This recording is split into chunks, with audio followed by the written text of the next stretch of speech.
Yes, and I will need the nurse at my house by morning. So I'd appreciate it if you call me back. Thanks.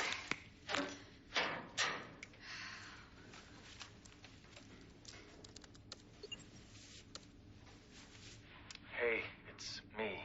Remember your sort of fiance, if you'd ever say yes. Listen, about this whole Jagger thing, about lending him money.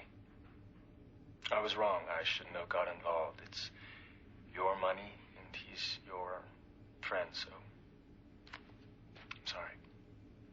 I trust you, and I love you, and I want you to know that. Okay? Bye.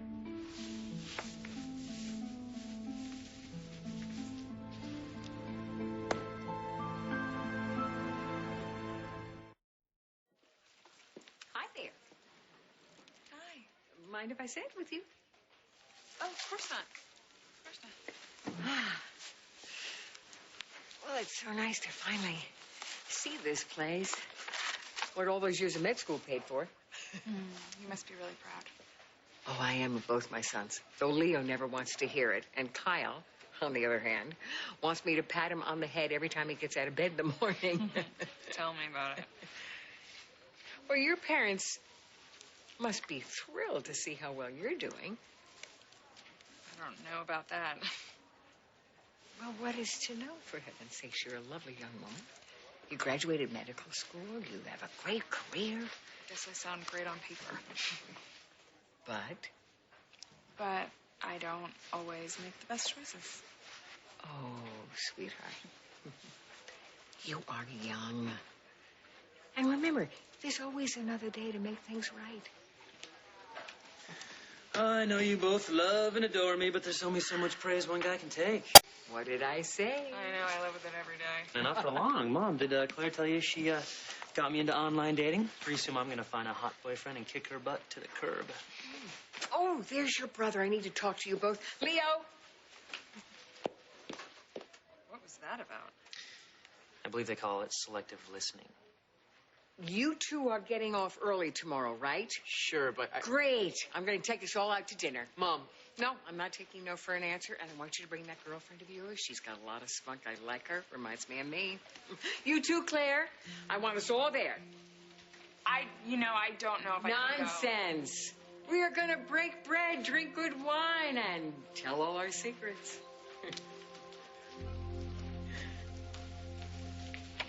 I feel like I'm stuck in a bad sitcom. You see, that's the problem with you men. You won't accept the things that you can't change. If we did, we'd still be stuck in the Stone Ages. I am just saying that we have finally some spare time. You know, there's no patients jamming all call buttons, no angry doctors barking out orders. Well, what has gotten into you? Normally we'd be busting down his door with brute force to get back to your station. Well, I guess I've mellowed out recently. But I had an intern selling kidneys on the internet last week. There's no time for mellowing. Claire was doing that out of love. You know what? There's so much wrong with that statement, I don't even know where to start. Did you and Dr. Scorpio have a fight? It has nothing to do with me and Robin. Sure it does. So why don't you stop playing with that lock and tell Mama what's the problem? So, do you mind if I ask what happened between you and your sister? That's more like what happened between my parents and my sister. Sylvie got pregnant when she was 17. Decided she wanted to keep the baby. My parents didn't approve. Yada, yada, yada. And how did that turn out? No, it just got worse. She floated between a couple of different marriages, had a kid from each. My parents decided they couldn't watch her throw away her life, in their opinion. Did they ever get over it?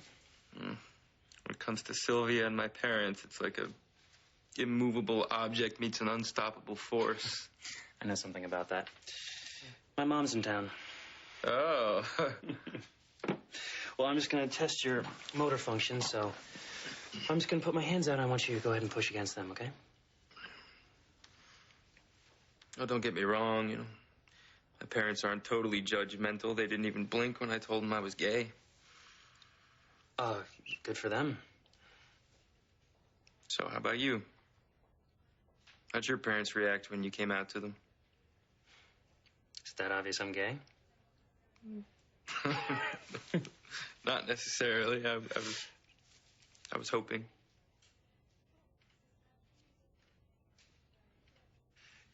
When I told my parents that I was gay, they were like, oh, yeah, of course we're fine with it. We're Democrats.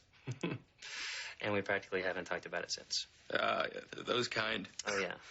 They're wasps. They love to talk about equal rights just as long as they don't actually have to admit that their little boy likes boys. Not that I've had a social life in like 8 years. Yeah, now that's a shame. You should get out more. Watch the sunset. You never know who might be sitting next to you.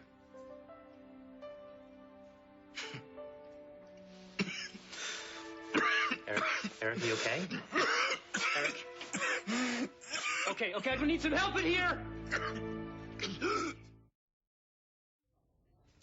He's developed bleeding varices. What does that mean? Basically, the blood vessels in his upper GI tract are thin and fragile, and they can't handle the pressure that his system is putting on them. Well, can you treat it? We're gonna try and control the bleeding, but this is a pretty big setback. Dr. Julian? I'm Sylvia Whitlow. I got a call about my brother. Of course. Hi. How are you, dear? I'm fine. Sylvia, thank you. You know. Yeah, we don't have to do this. How's Eric? His condition is tenuous. At this point, our best chance of survival is a liver transplant. We're not matches. But there's a strong likelihood that you will be. Would you consider giving Eric part of your liver? He's out. He's a lucky boy. You know, it's pretty late. Maybe I should just leave you to get some rest. No, you're fine. I find if I shut my eyes, I start to get dizzy and want to throw up. Well, when you say it like that. You know, it feels good being back in Port Charles. Yeah? Yeah. I didn't realize how much I missed it until I saw your daughter. And it's been good for him, too. Because I want him to have a good home and good people to support him. That's certainly something I never had growing up. Seems to me like you're a guy looking to put down some roots. I guess I am. And how does my daughter fit into all of that? Hey, I'm sorry. I got a patient waiting for me. Leo. It's okay. Look, I know this must be hard. What is? I don't know, your mom here. The way she dotes on Kyle. I'm fine. Really? Because she's been hiding all night like a petrified little 5-year-old.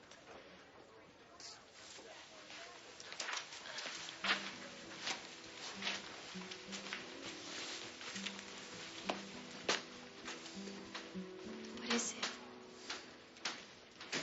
You know, sometimes I feel like this immigrant kid who doesn't even belong here.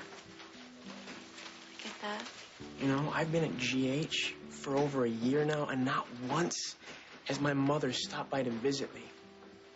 And then when Kyle shows up, she just gets in her car all of a sudden and just drives here for a surprise visit. I know. My mom... I'm never going to be good enough for her. I'm not going to be Kyle. No matter what I do, it just never seems to be right. I never... It's okay. It's okay. I'm right here.